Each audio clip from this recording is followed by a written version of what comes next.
Hello, everyone, and welcome to Low Country News. I'm Monica Justice. And I'm Warren Truth. Today is June 21st, 2026. Happy Father's Day to all the real fathers in the world. I actually have 4 kids, 2 girls and 2 boys, who I love with all my heart. I actually grew up without a father, and being a great dad means a lot to me. Up next, local news.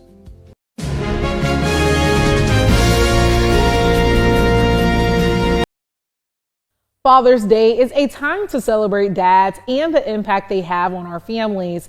News 2's Christina Lobo tells us about one organization in South Carolina working year-round to help fathers build stronger relationships with their children. Fatherhood isn't something you're handed a guidebook for. It's learned in everyday moments. At a Father's Place, that's where the work begins. For the fathers who walk into a Father's Place, the goal is simple. Show up, be present, keep trying. We at a Father's Place, we help individuals. We help non-custodial parents. They have to be 18 or above and have a child under 18. We believe in responsible fatherhood. In responsible fatherhood, what I mean by that is inspiring responsible fatherhood that children and communities can thrive. Curtis Hopkins is the regional director of a Father's Place. The organization works to help dads make a difference. In our program, when a participant come in, we have what's called a destination plan. It's a plan that is worked out between the intervention specialist and the potential participant that's coming into the program.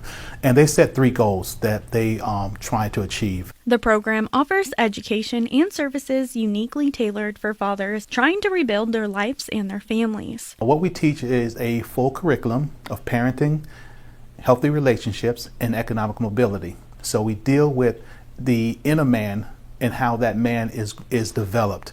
We deal with personal relationships. We deal with effective communications. We also deal with how well do they know their children. And coming up in July, 69 fathers are expected to graduate from the program. It's an achievement for them. We believe at a Father's Place that you don't graduate out, but you graduate up. So graduation for them is something of a milestone that we celebrate with them. But the real accomplishment is the relationships they're building at home. What does it mean for a father to complete our program? Is a moment of success. It's a moment of pride. It's a moment that they can look to say that they achieved something. To see the men who come into our program at the onset of coming into our program and then finishing our program, to see the growth in them, to see the understanding of their duties and responsibilities as a father. That's one of the greatest things about working for this organization. A Father's Place will hold its next graduation Thursday, July 2nd. In North Charleston, Christina Lobo, Count on 2. Doctors at HCA Trident Healthcare are introducing an unusual form of therapy for osteoarthritis patients, and they're seeing promising results. News 2's Hannah Baker got a behind-the-scenes look at how it works. Osteoarthritis can make even the smallest movements feel impossible. Now, a doctor here at HCA Healthcare Trident is offering a new approach that's drawing attention across the medical community. Osteoarthritis can be debilitating, causing pain from limited joint mobility, making even simple movements painful. Joint pain, limited mobility can affect patients' quality of life, their daily activities. Typically gets worse with age. But now doctors at HCA Healthcare Trident are incorporating an old form of therapy in a new way. Essentially what it is low-dose external beam radiation therapy for patients with osteoarthritis that significantly improves their pain with minimal side effects. It works by using highly targeted, low-dose external beams to calm overactive joint inflammation, usually over a course of several treatments, with most patients seeing results after 6. Doctors say the majority of patients with the disease are qualified for the treatment, and since they've already started incorporating it into patient care, they've seen promising results. The medical literature suggests that anywhere between 60 to 80% of patients will have a significant reduction in their arthritis pain from this treatment, and that's about what we've seen here from the patients that we've treated. Low-dose radiation therapy was often used in the U.S. and Europe before the Cold War era, but slowly ceased operations. Now, decades later, more patients are opting for the treatment, which offers an alternative to traditional solutions. There's more skepticism or concern about opioid pain medications, and so a new type of treatment has been necessary for these patients, and that's where the resurgence, I would say, of low-dose radiation for osteoarthritis has kind of come into play because it's non-invasive, there's no addiction potential or anything like that with some pain medications, no surgical complications or risk, so it kind of fits that niche of what's needed for patients with osteoarthritis. Doctors say while the treatment is still relatively new, they're optimistic about its potential for its patients. Reporting in North Charleston, I'm Hannah Baker. Count on 2. Many shelters across South Carolina are wrapping up its annual Pick Me SC, the largest adoption event in the state, to help animals like Crush find their forever homes and a second chance at life. Nearly 1,600 adoptions were made statewide during the campaign, a milestone local shelters say they saw firsthand. Today's our last day of Petco Love Pick Me SC, which is one of the biggest statewide adoption events in the whole nation. South Carolina, it's all the animal shelters and rescues coming together to adopt out as many animals as we possibly can, dogs and cats, and we just want to get them homes. Charleston Animal Society set a goal of nearly 1,000 adoptions and say they've already reached hundreds and counting. Pet Helpers reports a similar trend, also seeing hundreds of pets find new homes. However, shelters say they've noticed a shift with more people choosing to adopt cats over dogs. I think the biggest thing right now is we have seen so many people coming and getting kittens as opposed to necessarily dogs. So we've seen really that flip. While we have more cats on property than we do dogs, we're seeing a lot more people choose feline ownership as opposed to canine ownership. And that's something we want to tap into to figure out why we can't get all these dogs who need homes adopted too. Despite that trend, organizers are urging the community not to overlook dogs, saying they need just as much love and a place to call home. Listen, dogs are they're the best thing in the world. I mean, who doesn't love a puppy, those puppy dog eyes, you know? I'm a sucker for the big headed bully type dogs or anything like that, but everybody's got their own little kind of animal that they really like. As this year's event comes to a close, organizers say the mission doesn't stop here, encouraging the public to take advantage of future adoption initiatives. They say every pet adopted opens the door to saving another animal in need. The biggest thing to get our shelters completely empty is it enables another animal to come in. When we're full, we can't help another animal who's in need. So the more we can do to get those adoptions happening and clear those shelters, the more we can help more animals. Now, if you missed this year's event, there are still more ways to adopt your next furry friend, and I'll have a list of those shelters posted on our website, and that's count-on-2.com. Reporting on James Island, I'm Delilah James. Count on 2. First at 6, Republican gubernatorial candidates are making their final push to voters tonight. With election night just 3 days away, it's all hands on deck for Lieutenant Governor Pamela Evette and Attorney General Alan Wilson as they race to build momentum heading into Tuesday's runoff. Our Cameron Limes joins us now. Cam, the race has seen some major developments over the last 24 hours. How are the candidates responding? Yeah, Webb, it's been a hectic few days for both candidates as last-minute endorsements pour in from all sides. But the biggest development, President Donald Trump has now endorsed both Pamela Evette and Alan Wilson. Evette secured the president's endorsement ahead of the primary and went on to finish first in the field, though Wilson was close behind setting up this runoff election. In the past 2 weeks, unofficial polling shows Evette is losing that lead and Wilson is looking to be the favorite for office. We spoke with both Wilson and Evette about the endorsement of President Trump and what it means to their campaigns. Take a listen. About that. Well, you know what? Hey, when there was a crowded field, the president chose me. I won it for him on the 9th. I'm going to win it for him again on the 23rd. And I'm incredibly grateful to the president. He's incredibly popular here, and to have him recognize the strength and energy that is happening in our campaign right now as the momentum starts to build up in these final days of the campaign, I'm grateful to have received the president's endorsement. And despite their differences, both campaigns are delivering the same message to supporters to make a plan to get out and vote. And if you haven't cast your ballot yet, polls will be open Tuesday from 7 a.m. until 7 p.m. And even if you didn't vote in the primary, you can still participate in the runoff. For more information on polling locations and voting requirements, head to abcnews4.com. Webb.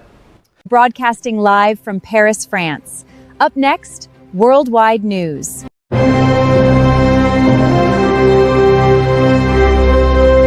Tonight, dangerous summer weather impacting millions just as the summer getaway begins. Multiple reports of tornadoes with flash flooding threats from the plains to the Midwest. Hurricane-force winds are in the forecast. Thunderstorms sent a cabana frame collapsing into a pool party. A resort flooded out after 10 inches of rain. 40 million under severe weather alerts in the Northeast to start the work week, and a heat index of 110 degrees in the South. Our weather team is timing it all out. Also tonight, a deadly plane crash. 3 killed when a small plane went down outside Washington, D.C. What we've learned and the investigation into 2 other deadly crashes. The wild scene in Boston. A crowd surrounds an alleged carjacking suspect, holding him for police. That suspect now charged with murder for allegedly running down a pedestrian. The reflecting pool, take 2. With algae blooming and paint peeling, President Trump says the pool at the Lincoln Memorial will need to be repaired. The contractor confirms it will be drained again. The president claims without evidence that vandals caused the damage. The high-stakes talks between the U.S. and Iran now at risk of collapsing. The Iranians angered by new threats from President Trump to restart attacks on Iran if it moves to close the Strait of Hormuz. That threat came as Vice President Vance opened talks on building out the deal to end the war. The president is also raising eyebrows by posting that Britain's prime minister will resign. Why he's getting involved in that country's politics. Dangerous wave. Stunning surveillance video shows the moment a woman was swept away by a so-called sneaker wave. How she survived to tell the tale. Plus, the deadly fall. A man plunges to his death at a concert at Madison Square Garden. And how 2 women from very different backgrounds developed an unlikely friendship. Wow, that was a lot of interesting news. Up next, weather.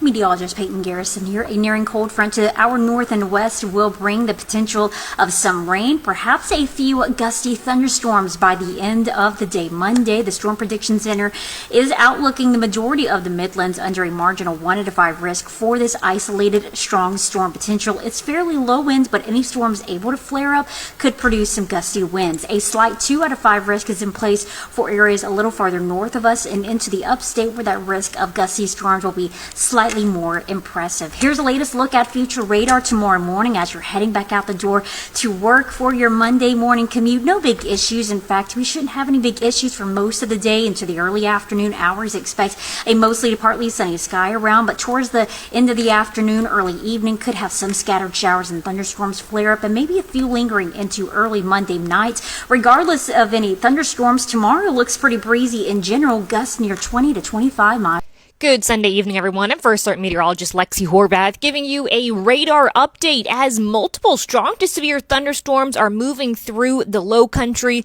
Let's take a closer look. We do have a severe thunderstorm warning that remains in effect until 6 o'clock tonight for Berkeley, Colleton, and Dorchester County. Main threat, we're looking at some very gusty winds as well as frequent lightning, some heavy downpours. Further inland until 6:15 tonight, Orangeburg looking at a severe thunderstorm warning. Again, some frequent lightning, very strong wind gusts, and heavy downpours. Now, we're not looking at these showers lasting much longer through dinner time overnight tonight. We are looking at drier conditions, but we do have a coastal flood advisory in effect from 7 p.m. until 10 o'clock tonight. I caught a big one, Dad. You sure did, son. Excellent job. Thanks, Dad, for a great day. And happy Father's Day again. I love you. Welcome, son, and I love you too. Up next, sports. Low Country Sports News Alert. Congratulations on that win. I'm not going to lie to you. You passed it to Nneka for the buzzer beater, and I was like, what the blank is she doing? So clearly you saw something that I didn't, because I thought y'all were going to run out of time. What did you see? Yeah. Man, the play was to get KP on the crackback, but as you know, KP creates gravity. And the moment I seen Nneka, like I was up in the air to make a decision. The moment I seen her clear open, I knew it was good. Her feet got set, and you got to think about it. It's Nneka, man. She's going to be a Hall of Fame. She's presidential. I knew it was going in, man, so I felt good making that pass. But to get to that point, you had to overcome a huge deficit, and you guys were down 17 in this game. In that moment, considering how the season has gone, Erica, how do you find that mental fortitude to come back from such a large deficit? Man, our alumni is here, the ones that paved the way for us. I don't think it could have went any other way. We had to get this win for our alumni. It's 30 years. The crowd was amazing. It was too much going on for us not to get this win. I think we made it super excited, man. It was a great game. The atmosphere was amazing. And who better to make the game winning shot is Nneka. Man, she's awesome. And her emotion at the end, kind of made me feel a little emotional as well. Yeah. But for you, as you're sitting there in that environment and you're celebrating 30 years and where the game is now, to be able to be playing in front of the stars that made all of this possible, was there one person that you saw that you were like, damn? Man, it's always Lisa Leslie, man. It's just growing up, being able to see her and how she's become a big sister to us. So anytime we get to see her, I'm super grateful. It just let me know how long this game has come, and she's still around, still pouring into us.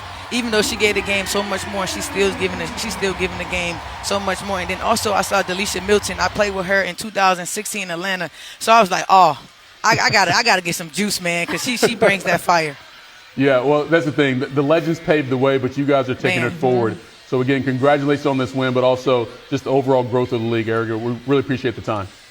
Thank you so much. The day we announced that we did a $7.7 billion deal, the executives at the NFL said, how the fuck did we not get this money, and how did we not know that kind of money was sitting over? We'll do games on Tuesday, Friday, Saturday. Then you got the NBA, the Major League Baseball is looking for a new deal, and the NHL. So you got, if you look at where TV was 15 years ago, right? All these powerful cable channels and all this stuff, the cable industry is taking a nosedive. So what do you have left? You have NBC, ABC, CBS, and Fox. And then you have like 3 powerful streaming services, right? There's a lot of people fighting over the same turf. On return to the Lakers add up for you? That's what I'm hearing. I'm hearing that he's likely coming back. I am curious under this new Lakers regime, what the number is, though. Interesting to hear what Bobby had to say about it. And also I'm hearing that one of his old teammates from Cleveland, Kevin Love, could likely be joining the Lakers, too. Oh, maybe that's a golf recruiting trip they're having right now? Unrestricted free agent, rejoining his old buddy. Yeah. And so I could see that, those two guys being reunited there. All right, everyone, for Low Country News, I'm Monica Justice. And I'm Warren Truth. Thank you for watching. Please don't forget to like, follow, and subscribe to True Perspective 843.